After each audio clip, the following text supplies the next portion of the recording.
Uttarakhand lecturer political science के batch में आपका स्वागत है। देखिए, कल इस बैच की शुरुआत हुई है। कल एक टॉपिक लिया था मैंने, फर्स्ट स्वतंत्रता संग्राम। तो तीसरी यूनिट से शुरू किया गया है। तो आज इसमें दूसरा टॉपिक होगा कांग्रेस। तो कांग्रेस से शुरुआत करते हैं। कांग्रेस। लेकिन कांग्रेस को समझने से पहले थोड़ा सा हमें पीछे लेकर चलना होगा। ये नेशनल मूवमेंट इंडियन हिस्ट्री का सेक्शन है। किसी भी चीज को हम करते हैं तो उसे कोरिलेट करना बहुत जरूरी होता है। तो आखिर कांग्रेस क्यों बनी, इसके पीछे रीजन क्या था, थोड़ी सी इसके बैकग्राउंड को लेकर चलता हूं। कल मैंने जब 1857 का रिवोल्ट आपके साथ डिस्कस किया तो ये भारत के अलग अलग हिस्सों में ये विद्रोह हुआ था। तो इस विद्रोह को करने वाले जो लोग थे उसमें अधिकांश लोग मुस्लिम थे। तो ब्रिटिश सरकार की हमेशा पॉलिसी रही है डिवाइड एंड रूल, फूट डालो राज करो नीति। जैसे आपने 1905 में बंगाल विभाजन के समय देखा होगा, तो उसकी एक हल्की सी झलक हमें यहाँ भी दिखाई देती है। तो 1857 का जो विद्रोह था, इसमें अधिकांश भाग लेने वाले लोग जो थे वो मुस्लिम थे। तो ब्रिटिश सरकार ने यहाँ पर क्या किया, मुस्लिमों के हल्का सा मुस्लिमों का विरोध करना शुरू कर दिया और हिंदुओं के हल्के से पक्ष में हो गए। मुस्लिम भी अंग्रेजों को अपना शत्रु समझते थे, क्योंकि सत्ता जो छीनी गई थी वो बहादुर शाह जफर अर्थात मुस्लिमों से छीनी गई थी। स्टूडेंट्स, एक नाम सुना हुआ आपने, रैनेशा, पुनर्जागरण। ये जो पुनर्जागरण भारत के अंदर आया, ये सबसे पहले पुनर्जागरण भारत में ये राजा राम मोहन राय लाए। हिंदुओं में आया। और हिंदुओं में जो पुनर्जागरण आया तो उससे एक शिक्षित वर्ग तैयार हो गया है। हिंदुओं में जो पुनर्जागरण आया तो उससे एक शिक्षित वर्ग तैयार हो गया है। तो ये शिक्षित वर्ग इस बात को जानता है। शिक्षित वर्ग अंग्रेजों की जो शोषण की नीति है उससे परिचित है। तो ब्रिटिश सरकार को ये खतरा है, यदि ये शिक्षित वर्ग हमारी शोषण की नीति से परिचित होकर यदि इसने खुलासा कर दिया तो भारत में पुनः असंतोष फैलेगा और 1857 जैसी घटना पुनः घटित हो सकती है। तो क्या किया जाए। तो ऐसी स्थिति में क्या हुआ, एक नाम आता है, एक ब्रिटिश ऑफिसर था, ए ओ ह्यूम। ए ओ ह्यूम ए ओ ह्यूम ने जो कलकत्ता यूनिवर्सिटी है उसके शिक्षित वर्ग के समक्ष एक प्रस्ताव रखा कि तुम मिलजुल कर काम करो। तो देखिए, ये जो कांग्रेस की स्थापना 1885 में हुई, उससे पहले भी भारत के अंदर कई राजनीतिक दल बने थे, लेकिन वो राष्ट्रीय स्तर के नहीं थे। तो ए ह्यूम ने इस शिक्षित वर्ग के समक्ष, ये जो शिक्षित वर्ग था इसके समक्ष एकजुट होने की बात की। एकजुट होकर होकर अपनी बात मनवाने की बात की। तो स्टूडेंट्स, आज क्या हुआ, ये जो शिक्षित वर्ग है, शिक्षित वर्ग, तो आज ये शिक्षित जो वर्ग है ये एक राष्ट्रीय स्तर के मंच की आवश्यकता महसूस करने लगा कि कोई राष्ट्रीय स्तर का मंच होना चाहिए। मंच मंच हो मंच हो। तो इसी ओर क्या हुआ, अब 25 दिसंबर को, 25 दिसंबर दिसंबर 1885 को ए ओ ह्यूम ने ए ओ ह्यूम ह्यूम ह्यूम ने Indian national Congress, Indian Indian national national Congress की स्थापना की। कांग्रेस कांग्रेस की स्थापना कर रहा है। तो देखिए, इंडियन नेशनल कांग्रेस की स्थापना हुई, इसका पहला अधिवेशन 3 दिन के बाद होगा की स्थापना हुई।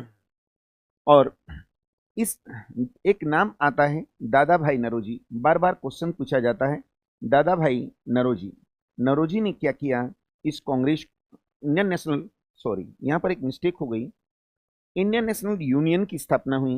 इंडियन नेशनल यूनियन की स्थापना हुई और दादा भाई नरोजी ने इसे इंडियन नेशनल नेशनल कांग्रेस नाम दिया। कांग्रेस कांग्रेस नाम दिया। ये क्वेश्चन बार बार पूछा जाता है कि कांग्रेस नाम किसने दिया था। अब ये जो कांग्रेस वर्ड है, ये मैं बता देना चाहूंगा, ये जो कांग्रेस, ये नॉर्थ अमेरिका का शब्द है। ये नॉर्थ नॉर्थ अमेरिका ये नॉर्थ अमेरिका का शब्द है। और कांग्रेस का अर्थ होता है ग्रुप द पीपल, यानी लोगों का समूह। इसका अर्थ होता है लोगों का समूह। आपने पहले नाम भी सुना होगा कि जो कांग्रेस है इसे हम सेफ्टी वॉल्व भी कहते हैं। अब सेफ्टी वॉल्व क्यों कहते हैं वो भी सुन लीजिए। एक्चुअली में जब 1885 में जब कांग्रेस की स्थापना हुई, उस समय जो भारत के वायसराय थे, वायसराय वायसराय वायसराय का नाम लॉर्ड डफरिन था। लॉर्ड डफरिन डफरिन तो ये जो ए ह्यूम है, ए ओ जो ह्यूम है, ह्यूम ह्यूम ये डफरिन से शिमला में मिला था। ये डफरिन से ये शिमला में मिला, शिमला शिमला में मिला और इस कांग्रेस को बनाने का उद्देश्य बताया। तो ह्यूम डफरिन से कह रहा है कि जो शिक्षित वर्ग होता है, शिक्षित वर्ग, अगर इसने कहीं खुलासा कर दिया कि हम उनका शोषण कर रहे हैं तो फिर भारतीयों में असंतोष फैलेगा और विद्रोह हो सकता है। और शिक्षित वर्ग की विशेषता यह होती है कि शिक्षित वर्ग सम्मान का भूखा होता है, सम्मान का भूखा। तो अब मैंने क्या काम किया, मैंने कांग्रेस का गठन कर दिया, एक प्लेटफॉर्म बना दिया। अब ये शिक्षित वर्ग उस प्लेटफॉर्म पर आएगा और हम इन्हें सम्मान देंगे, अर्थात हम शिक्षित वर्ग को सम्मान देंगे क्योंकि शिक्षित वर्ग सम्मान का भूखा होता है, और अपने पक्ष में कर लेंगे, अपने पक्ष में कर लेंगे कर लेंगे। और इसलिए कांग्रेस को हम सुरक्षा वाल्व, सुरक्षा वाल्व वाल्व या सेफ्टी वाल्व भी कहते हैं, सुरक्षा कवच या सेफ्टी वाल्व भी कहते हैं। तो ध्यान रखना, बहुत ही इंपॉर्टेंट क्वेश्चन है। अब स्टूडेंट्स, ये जो कांग्रेस है 1885 में इसका ओरिजिन हो रहा है। 1945 में हमारे देश आजाद हुआ और आजादी में कांग्रेस का महत्वपूर्ण योगदान रहा। तो जब कांग्रेस बनाई गई थी, कांग्रेस से मॉडरेट लोग जुड़े थे, यानी उदारवादी विचारधारा के लोग जुड़े थे, यानी शिक्षित वर्ग था, उदारवादी विचारधारा थी, जो ब्रिटिश नीति में विश्वास करते थे। लेकिन समय बीतता गया और 1905 तक आते आते कांग्रेस से एक्सट्रीम्स यानी उग्रवादी विचारधारा के लोग जुड़ने लगे, जो कांग्रेस की नीति से संतुष्ट नहीं थे, और उन्होंने अपने अधिकारों की मांग शुरू कर दी और वहीं से ब्रिटिश सरकार भी कांग्रेस का अपोज करने लगी।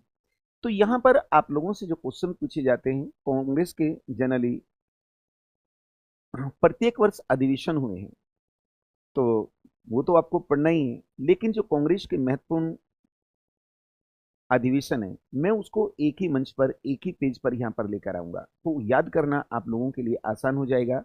तो कहां कहां से वो अधिवेशन के बारे में पूछता है, जो मेन मेन है उस पर हम चर्चा करेंगे। तो देखिए, कांग्रेस के जो अधिवेशन हो रहे हैं, कांग्रेस का जो पहला अधिवेशन हो रहा है ये 1885 में हो रहा है। ये 28 दिसंबर को हुआ है, 1885 में हुआ है।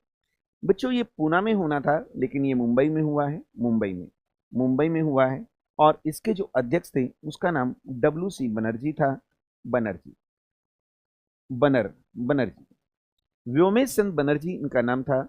इसमें आपसे पूछा जा सकता है, तो ध्यान रखना, इसमें 72 लोगों ने पार्टिसिपेट किया था, लोगों ने इसमें भाग लिया, लोगों ने भाग लिया। देखिए, क्लास आपकी सेकंड क्लास है, लाइव क्लास चल रही है।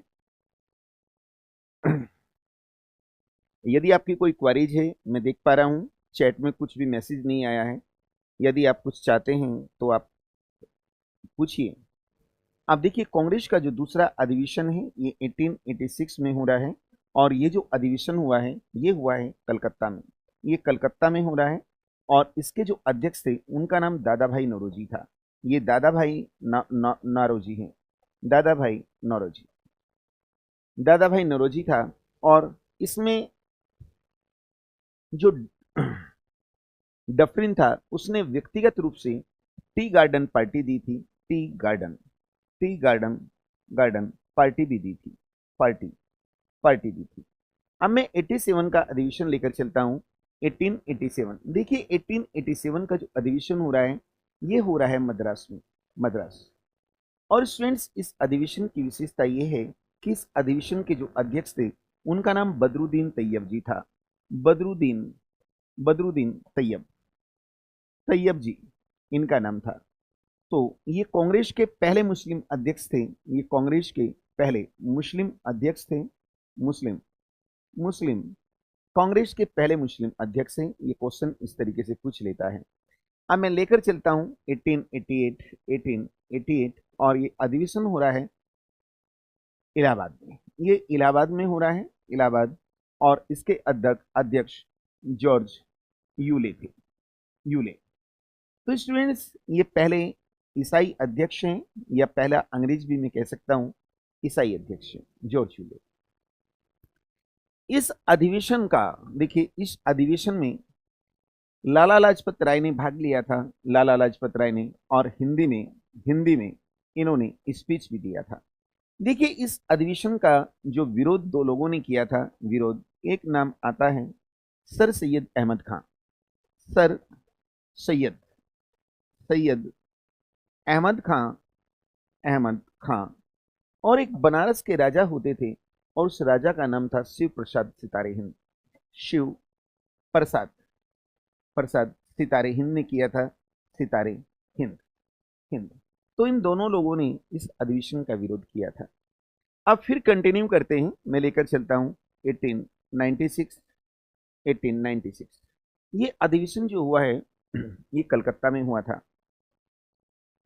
कलकत्ता में। और इसकी जो अध्यक्षता की थी, ये एक नाम आता है रहीमतुल्ला शियानी, रहीमतुल्ला, ध्यान से समझना है, रहीमतुल्ला शियानी, रहीमतुल्ला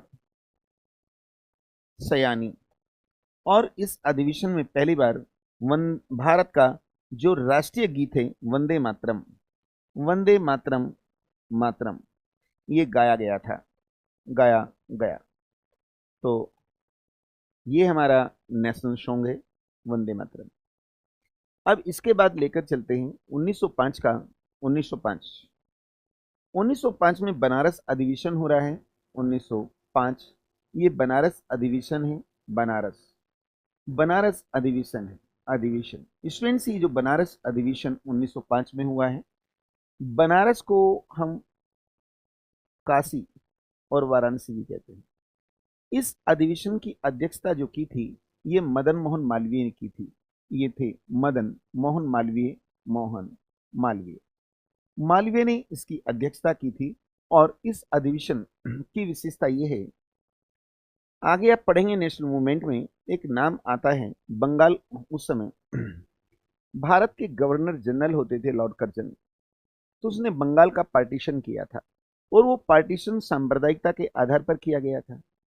तो हम लोगों ने उसका विरोध किया था। बंगाल का विभाजन रद्द होना चाहिए, इस उद्देश्य से स्वदेशी आंदोलन चलाया था। तो बच्चों, इस आंदोलन में क्या हुआ, भंग या बंगाल विभाजन के विरोध में, बंगाल विभाजन के विरोध में स्वदेशी जो आंदोलन चलाने का निर्णय लिया गया, यहां पर निर्णय लिया गया था। अब 1906 का अधिवेशन देखिए, 1906 का जो अधिवेशन है ये नागपुर में होना था, लेकिन कारणवश नागपुर में नहीं हो पाया, और ये अधिवेशन हुआ है सूरत। और इस अधिवेशन के जो अध्यक्ष थे उनका नाम था रास बिहारी घोष। स्टूडेंट्स, एक नाम आता है रास बिहारी बोस। ये बोस नहीं है, ये घोष है, ठीक। ये जो अधिवेशन था, यहां पर कांग्रेस में आपस में कंट्रोवर्सी यानी मतभेद होने लगे। यहां पर एक्चुअली में हुआ क्या, ये जो बाल गंगाधर तिलक थे, इन्होंने क्या किया, अध्यक्ष पद के लिए लाला लाजपत राय का नाम मनोनीत किया था। अध्यक्ष पद के लिए लाला लाजपत राय का नाम मनोनीत किया कि अध्यक्ष लाला लाजपत राय होने चाहिए। लेकिन जो अध्यक्ष बनाया गया वो रासबिहारी घोष को बनाया गया। सॉरी, एक मिस्टेक हो गई, सॉरी।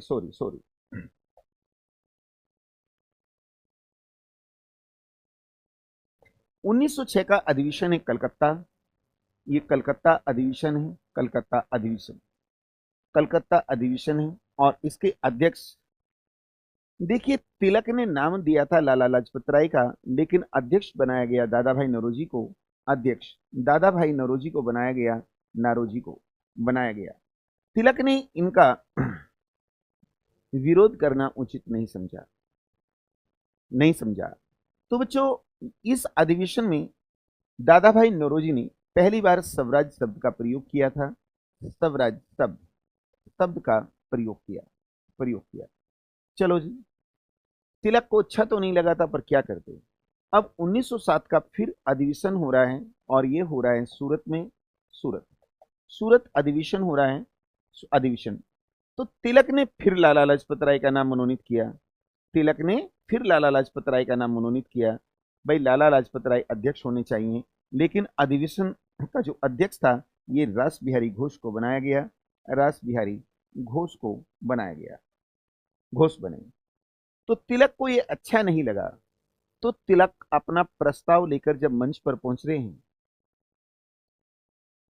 तो वहां पर दोनों लोगों में मारामारी हो गई। तो इस अधिवेशन में क्या हुआ, सूरत अधिवेशन में अब कांग्रेस का विभाजन। अब यहां पर कांग्रेस का पहली बार विभाजन हो रहा है, और कांग्रेस दो भागों में बट गई। एक नरम दल था और एक था गरम दल था। देखिए, गरम दल ये उग्रवादी विचारधारा के हैं, ठीक। स्ट्रीम्स ये क्या है, मॉडरेट है, ब्रिटिश नीति में विश्वास करते हैं। तो गरम दल में एक नाम आता है लाला लाजपत राय, बाल गंगाधर तिलक, विपिन चंद्र पाल, और एक इनके साथी और भी हैं, उनको भी डाल सकते हैं आप, अरविंद घोष। इसके अलावा जो और बचे वो सब नरम दल में आते हैं। तो ये 1907 का जो सूरत अधिवेशन था, इसमें कांग्रेस मंच पर ही मारामारी हो गई। अब इसके बाद मैं लेकर चलता हूं 1916 का अधिवेशन। 1916 का ये लखनऊ अधिवेशन है।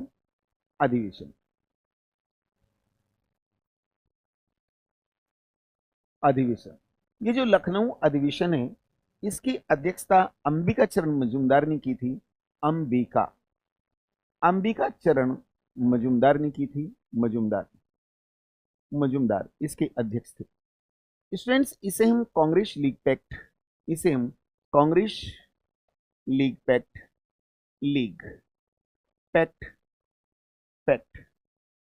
या लखनऊ पैक्ट भी कहते हैं। लखनऊ पैक्ट भी कहते हैं, पैक्ट भी कहते हैं। अब क्यों कहते हैं, इसकी कहानी सुनाऊंगा मैं आपको। लखनऊ पैक्ट भी इसे कहते हैं। इसका विरोध, यानी कांग्रेस लीग पैक्ट का मतलब, यानी कांग्रेस और लीग दोनों एक हो गए हैं। किस अधिवेशन में हुए, लखनऊ में, तो लखनऊ अधिवेशन भी कहते हैं। स्टूडेंट, एक्चुअली में एक 1909 का अधिवेशन है। 1909 का एक एक्ट है जिसे मार्ले मिंटो रिफॉर्म्स भी कहते हैं। तो उसमें क्या हुआ, सांप्रदायिकता के आधार पर निर्वाचन प्रणाली लागू की गई थी, और मुस्लिम लीग को पृथक निर्वाचन आरक्षित क्षेत्र दिए गए थे, जिसे कांग्रेस ने स्वीकार नहीं किया। लेकिन अब इस अधिवेशन में कांग्रेस ने उसे स्वीकार कर लिया। तो मदन मोहन मालवीय को यह ठीक नहीं लगा, तो इसलिए मदन मोहन मालवीय ने, मैं लिख देता हूं, मदन मोहन जो मालवीय हैं, मालवीय ने इस अधिवेशन का इसका विरोध किया था।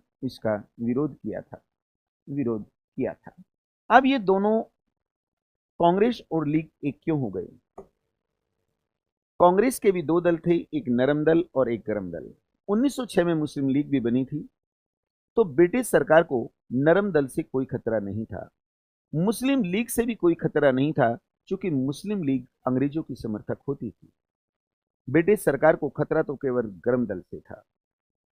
लेकिन 1916 तक आते आते नरम दल के फिरोज शाह मेहता और गोपाल कृष्ण गोखले की मृत्यु हो चुकी थी। नरम दल समाप्त हो चुका था। और तभी क्या हुआ, आपने सुना होगा कि 1914 में एक फर्स्ट वर्ल्ड वार चला था। तो फर्स्ट वर्ल्ड वार में क्या हुआ, जब 1916 की बात थी, तो ब्रिटेन और तुर्की का एक युद्ध हुआ था, जिसे हम बाल्कन युद्ध कहते हैं। जिसमें ब्रिटिश सरकार की जीत हुई थी। एक्चुअली में मुस्लिम लीग ने अंग्रेजों की साथ देने की बात की थी कि फर्स्ट वर्ल्ड वॉर में अंग्रेजों का साथ देंगे, लेकिन तुम हमारे धार्मिक स्थल की रक्षा करोगे और हमारे धार्मिक मामलों में हस्तक्षेप नहीं करेंगे। लेकिन 1916 में ब्रिटेन ने बाल्कन युद्ध में तुर्की को पराजित कर दिया और तुर्की के सुल्तान को विश्व के सभी मुस्लिम अपना धर्म गुरु मानते थे। तो आज पूरी दुनिया के मुसलमान अंग्रेजों से नाराज हैं और सेवर्स की संधि के द्वारा उसे गद्दी से भी उतार दिया, उसके धार्मिक अधिकार छीन लिए। तो देखिए, कांग्रेस और लीग की एकता का अच्छा अवसर था। तो 1916 में लीग और कांग्रेस एक हो गए और इन्होंने एक संयुक्त अधिवेशन लखनऊ में बुलाया है, जिसे हम कांग्रेस लीग पैक्ट या लखनऊ पैक्ट कहते हैं। अब देखिए यार, ये नेशनल मूवमेंट में डिटेल में घुसेंगे। अब मेरा मन तो कर रहा है उस पर और भी बोल दूं, लेकिन वो फिर गड़बड़ हो जाएगा। आगे देखते हैं। 1917 को लेकर चलते हैं। ये कलकत्ता अधिवेशन है। ये कलकत्ता अधिवेशन है और ये कलकत्ता अधिवेशन जो है, इसकी अध्यक्षता एनी बेसेंट ने की थी। एनी बेसेंट इसकी अध्यक्षा है। इस अधिवेशन की विशेषता पहली महिला अध्यक्षा है। ये पहली महिला ये पहली महिला अध्यक्षता है, अध्यक्षा, ये ध्यान रखना है। अब यहीं पर कई बार आप लोगों से क्वेश्चन पूछता है कि कांग्रेस के महत्वपूर्ण नेता कौन थे जो कांग्रेस के कभी अध्यक्ष नहीं बने। मैं लिख देता हूं। यदि हम बीजी तिलक की बात करते हैं, बाल गंगाधर तिलक तिलक की बात करें, तो ये कभी भी अध्यक्ष नहीं बने। कभी भी ये अध्यक्ष अध्यक्ष नहीं बने। अब स्टूडेंट्स, इसके बाद मैं लेकर चलता हूं 1924 का बेलगांव अधिवेशन। देखिए, बेलगांव अधिवेशन है। बेलगांव कई बार क्वेश्चन पूछता है कि बेलगांव कहाँ है, तो आपको ध्यान रखना है बेलगांव कर्नाटक में है और इसके जो अध्यक्ष थे वो गांधी जी थे। वो बने हैं गांधी जी, और गांधी जी कांग्रेस के अध्यक्ष केवल एक ही बार बने। अब 1925 का मैं लेकर चलता हूं 1925। ये कानपुर अधिवेशन है। कानपुर कानपुर अधिवेशन है और कानपुर अधिवेशन जो है, इसकी अध्यक्षता है सरोजिनी नायडू। ये सरोजिनी नायडू है, नायडू, और ये पहली भारतीय महिला अध्यक्षा है। पहली भारतीय पहली भारतीय महिला अध्यक्षा है। महिला पहली भारतीय महिला अध्यक्षा। देखिए, एनी बेसेंट क्या थी, वो पहली महिला अध्यक्षा थी और ये पहली भारतीय महिला अध्यक्षा है। अब मैं 1929 को लेकर चलता हूं। ये हो रहा है लाहौर अधिवेशन। लाहौर। देखिए, इस अधिवेशन की अध्यक्षता जवाहरलाल नेहरू ने की थी। जे एल नेहरू थे। जे एल नेहरू इसके अध्यक्ष थे और इस अधिवेशन का जो उद्देश्य था वो था पूर्ण स्वराज। पूर्ण स्वराज। इसमें पूर्ण स्वराज की मांग की गई थी। अब 1931 को लेकर चलते हैं। 1931 ये कराची अधिवेशन है। कराची पाकिस्तान में है और अध्यक्ष बने थे वल्लभ भाई पटेल। वल्लभ भाई भाई पटेल। बच्चों, इस अधिवेशन में पहली बार क्या हुआ, जो फंडामेंटल राइट है यानी मौलिक अधिकारों की मांग की गई। इसमें पहली बार मौलिक अधिकारों की मांग की गई। अधिकारों की अधिकारों की इसमें मांग की गई है और इस अधिवेशन में गांधी जी की कार पर बम फेंका गया था।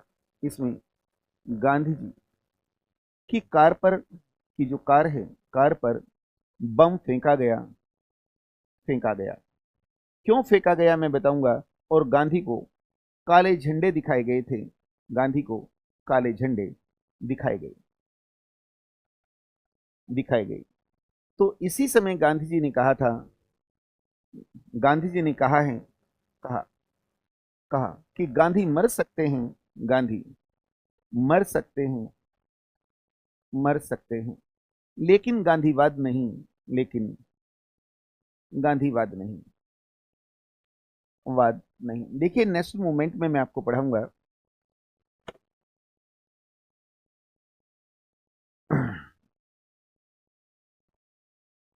17 दिसंबर 1928 में जब साइमन कमीशन लाहौर पहुंचा था, तो जब लाहौर पहुंचा तो साइमन कमीशन का विरोध करने वाले लोगों का नेतृत्व लाला लाजपत राय कर रहे। 27 अक्टूबर को पहुंचा था।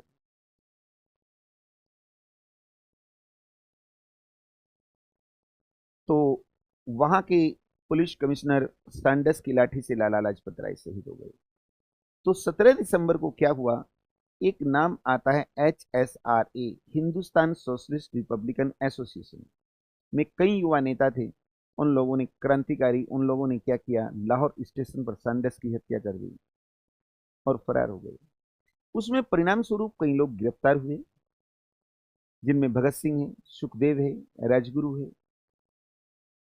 तो लाहौर षड्यंत्र केस में इन्हें फांसी दी गई थी 23 मार्च को, लेकिन उससे पहले 5 मार्च 1931 को गांधी और वायसराय इरविन के बीच एक समझौता हुआ था। तो इरविन ने कहा था कि हिंसा के आरोपियों को छोड़कर शेष को रिहा कर देंगे। इरविन नहीं माना, लेकिन भारत के युवाओं को लगा था कि गांधी जी ने उन्हें बचाने की बात नहीं की, यानी हिंसा के आरोपियों को छोड़कर शेष को रिहा कर देंगे। सविनय अवज्ञा आंदोलन चल रहा था, उस दौरान जिन लोगों को गिरफ्तार किया रिहा कर देंगे, लेकिन हिंसा के आरोपियों को अर्थात भगत सिंह, सुखदेव और राजगुरु को माफ नहीं किया जाएगा।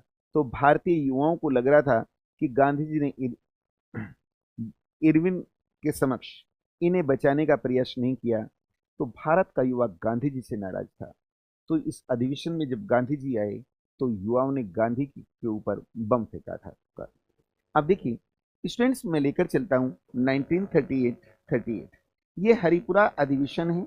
हरिपुरा हरिपुरा हरिपुरा गुजरात में है। ये क्वेश्चन पूछा जा चुका है, गुजरात में है। इसकी अध्यक्षता जो की थी, ये इसके जो अध्यक्ष थे उनका नाम सुभाष चंद्र बोस था। सुभाष चंद्र बोस, सुभाष चंद्र बोस अध्यक्ष थे। और इस अधिवेशन में JL नेहरू के नेतृत्व में इसमें क्या हो रहा है, जवाहरलाल नेहरू के नेतृत्व में राष्ट्रीय नियोजन कमेटी, नेशनल प्लानिंग कमेटी यानी राष्ट्रीय नियोजन समिति बनाई गई। राष्ट्रीय नियोजन समिति बनाई गई थी, नियोजन समिति बनी थी, राष्ट्रीय नियोजन समिति बनी। अब स्टूडेंट्स मैं फिर लेकर चलता हूं, नेक्स्ट अधिवेशन को लेकर चलते हैं और उसका नाम है त्रिपुरी अधिवेशन। ध्यान से समझेंगे, त्रिपुरी अधिवेशन।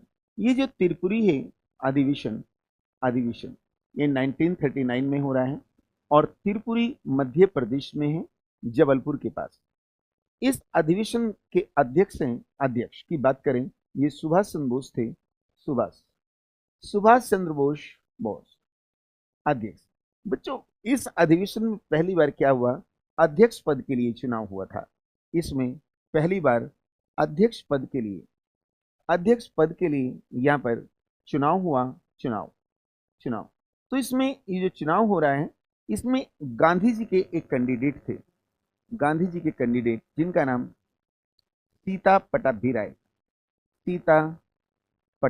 राय एक तरफ ये थे और एक तरफ सुभाष चंद्र बोस थे। तो बच्चों इसमें बोस की जीत हुई थी। तो यहां पर पहली बार अध्यक्ष पद के लिए चुनाव हुआ, सुभाष चंद्र बोस की इसमें जीत हो गई। लेकिन ये जो सुभाष चंद्र बोस थे, इन्होंने 1939 में ही फॉरवर्ड ब्लॉक की स्थापना की। और ये जो कांग्रेस का वार्षिक अधिवेशन होता है, अध्यक्ष तो कौन है, सुभाष चंद्र बोस। लेकिन कांग्रेस पूरे वर्ष काम करती थी। तो जब ये पूरे वर्ष